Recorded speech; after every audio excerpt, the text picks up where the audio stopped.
कहा कि 2 कैंडिडेट पूर्वांचल से मिले हैं, आप लोग जिताइए तो मंत्रालय भी मिलेगा। हो सकता है दोनों मंत्री बने। जी खुद पूर्वांचल के हैं, शीला जी भी पूर्वांचल की थी।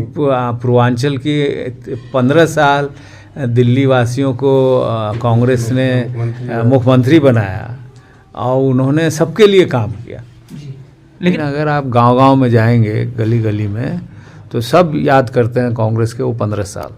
देश की राजधानी दिल्ली में दिल्ली विधानसभा चुनाव को लेकर के चुनावी दंगल छिड़ चुका है। ऐसे में इस वक्त हमारे साथ बिहार के किशनगंज से कांग्रेस सांसद डॉक्टर मोहम्मद जावेद इस वक्त ओखला के शाहीन बाग में मौजूद हैं। इनसे आप सीधे जुड़ते हैं और बात करते हैं। सर, दिल्ली विधानसभा चुनाव को लेकर के कांग्रेस को आप कहाँ देखते हैं? देखिए, हम लोग तो पार्टी के सिलसिले में आए हैं, लेकिन जो दिल्ली के लोग हैं वो दोनों पार्टीज़ को देख चुके हैं। बीजेपी की शासन को भी कई सालों से देखा, उसके बाद जो आम आदमी पार्टी है जिसकी हुकूमत अभी चल रही है, और सब लोग तुलना कर रहे हैं शीला दीक्षित जी के 15 साल को। और ज़्यादातर लोग चाहते हैं कि जो दिल्ली के हालात हैं वो बेहतर हो। जिस तरह से डेवलपमेंट हुआ था शीला जी के वक्त में कांग्रेस के हुकूमत में, वो चाहते हैं कि फिर वैसा मौका लोग दें कांग्रेस को, ताकि उनकी हुकूमत यहाँ पे बने और दिल्ली के हालात बेहतर हो सके। लेकिन जिस तरह से अभी चुनाव में खबरें आ रही हैं, जिस तरह से जो सर्वे है के अनुसार कहा जा रहा है कि बीजेपी और आम आदमी पार्टी के बीच में टक्कर है। कांग्रेस कहीं ना कहीं ज़मीन पे है लेकिन मेहनत कम कर रही है। ऐसा है कि सर्वे कौन कर रहा है? जनता नहीं कर रही है ना। जो परोसा जा रहा है हिंदुस्तान के लोगों को, या आरएसएस के तरफ से परोसा जा रहा है, तो वो तो अपने फ़ायदे को देखते हुए जो चाहती है वो परोसती है। लेकिन अगर आप गांव-गांव में जाएंगे, गली-गली में, तो सब याद करते हैं कांग्रेस के वो 15 साल। जब एक गली से दूसरे गली में जाने में आधा घंटा 1 घंटा लगता था, आज आप एक कोने से दूसरे कोने दिल्ली जाएंगे, कभी कभी आधे घंटे में 1 घंटे में आप ज़रूर पहुंच जाते हैं। बिजली के हालात बेहतर थी, कम्युनिकेशन बेहतर हुआ। दिल्ली एक ठीक है हमारी राजधानी ज़रूर थी, लेकिन इंटरनेशनल जो कैपिटल कहा जाता है, 5-10 ऐसे सिटीज़ हैं दुनिया में जिसमें अगर इंटरनेशनल सिटी लोग मानते हैं दिल्ली को, तो ये कांग्रेस का और शीला जी के वक्त में जो मेहनत की गई उसका नतीजा है। तो इसलिए लोग जानते हैं कि जो वो 15 साल का दौर था जिसमें शिक्षा भी बेहतर थी, हेल्थ के जो फैसिलिटीज़ थे वो भी काफ़ी बेहतर थे। अभी आप कहीं भी चले जाएं, आपको जो गंदगी है, इतनी गंदगी कभी नहीं देखा होगा लोगों ने। तो जो हम लोगों का जो डायरेक्ट इंटरेक्शन है लोगों से, तो वो तो हमें ये पता चलता है कि लोग चाहते हैं कि दोबारा यहाँ पे कांग्रेस की हुकूमत बने। लेकिन अभी आपने कुछ दिन पहले देखा होगा कि कांग्रेस पे आम आदमी पार्टी के नेताओं की तरफ से बड़ा आरोप लग रहा था कि लोकसभा में वो साथ में थे। लोकसभा मतलब कि यहाँ तक कि केजरीवाल से भी चुनाव प्रचार प्रसार कराया गया, लेकिन अभी उन पे बहुत सारे कांग्रेस की तरफ से बहुत सारे एलिगेशन लगाए गए। तो आखिर क्यों ऐसा है? देखिए, मैं एलिगेशन गिनाने नहीं आया। आपने सवाल किया, मैं जो जानकारी हमें मिलती है अपने साथियों के द्वारा, हम लोग जाते हैं, बिहार के बहुत लोग हैं मेरे कॉन्स्टिट्यूएंसी के इलाके के, सीमांचल बिहार के, यहाँ दसों हज़ार के तादाद में, मैं तो कहूँगा कि लाख से ज़्यादा होगा।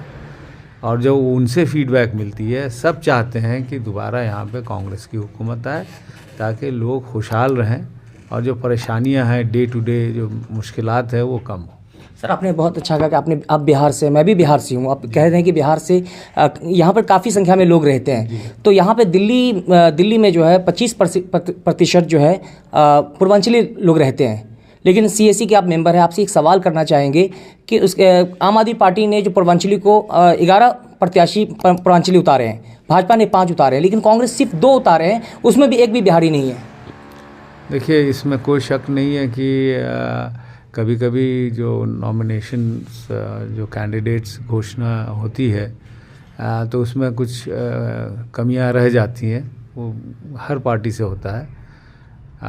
वो फीडबैक जो है वो हमारा डेमोक्रेटिक वे में होता है। हम लोग खाली पॉलिटिक्स नहीं देखते हैं, हम लोग देखते हैं कि किस इलाके में, किस कॉन्स्टिट्यूएंसी में किसकी चाहत ज़्यादा है।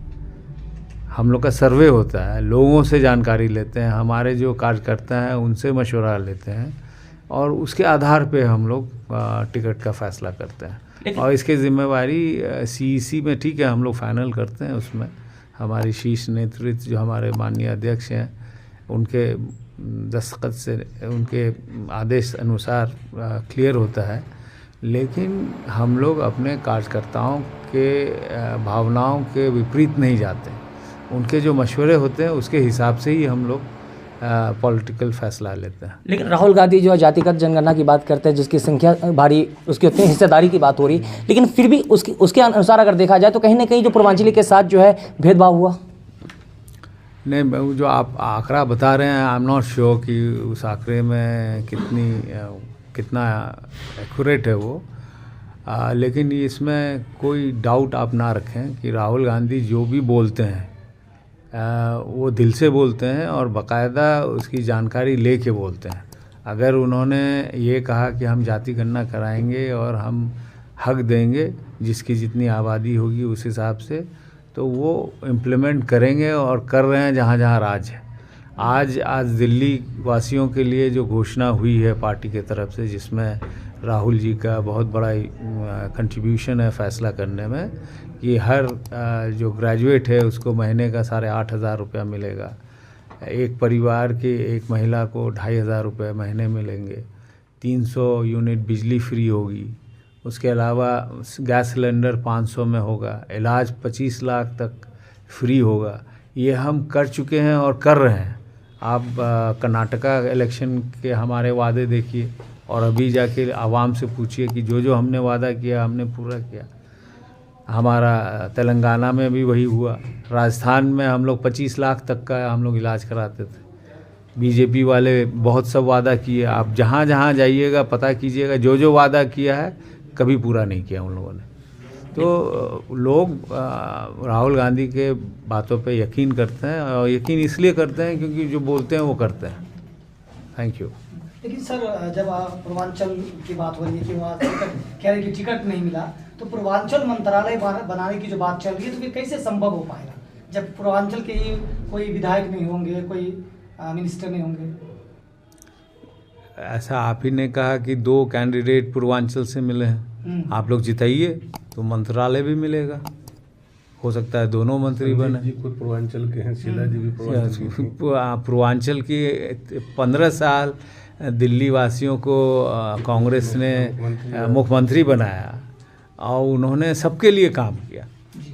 लेकिन अगर पूर्वांचली कैंडिडेट अगर ज़्यादा होते तो फिर कहीं ना कहीं जो है संभव ज़्यादा होता है कि कहीं ना कहीं 1-2 कैंडिडेट निकल ही जाएंगे या 5 भी निकल जाएंगे, लेकिन 2 सीट है, अगर दोनों लूज कर पाएंगे तो कैसे मंत्रालय? वो तो आप लोग मदद कीजिए कि वो दोनों निकलें, और मेरे ख्याल से तादाद ज़्यादा है। मुझे एग्जैक्ट जानकारी नहीं है कि कौन पूर्वांचली है और कहाँ कहाँ से हैं, लेकिन जितने भी हैं आप लोग मदद कीजिए। इसमें कोई शक नहीं कि दिल्ली के डेवलपमेंट में पूर्वांचल के लोगों का बहुत बड़ा योगदान है, ख़ास करके हमारे बिहार और सीमांचल के लोगों का। और सिर्फ दिल्ली नहीं, अगर हम बिहार के लोग बिहार से ना निकलें तो पूरे राज्यों की इकॉनमी ठप हो जाएगी। आज 20 साल से बीजेपी की सरकार है, या बीजेपी के सपोर्ट से जो सरकार है बिहार में, बिहार के लोगों की दुर्दशा इतनी कर दी कि लगभग 20% वहाँ के लोग अलग अलग राज्यों में जाके मजदूरी कर रहे हैं, काम कर रहे हैं, पढ़े लिखे जो हैं नौकरी नहीं मिल रही है दूसरे राज्यों में जाके। दिल्ली में आप कह रहे हैं कि हमारी आबादी बहुत है यहाँ पे, क्यों घर छोड़ के हम क्यों आए हैं दिल्ली? हमको तो पटना में रहना चाहिए, दरभंगा में, पूर्णिया, किशनगंज में रहना चाहिए था।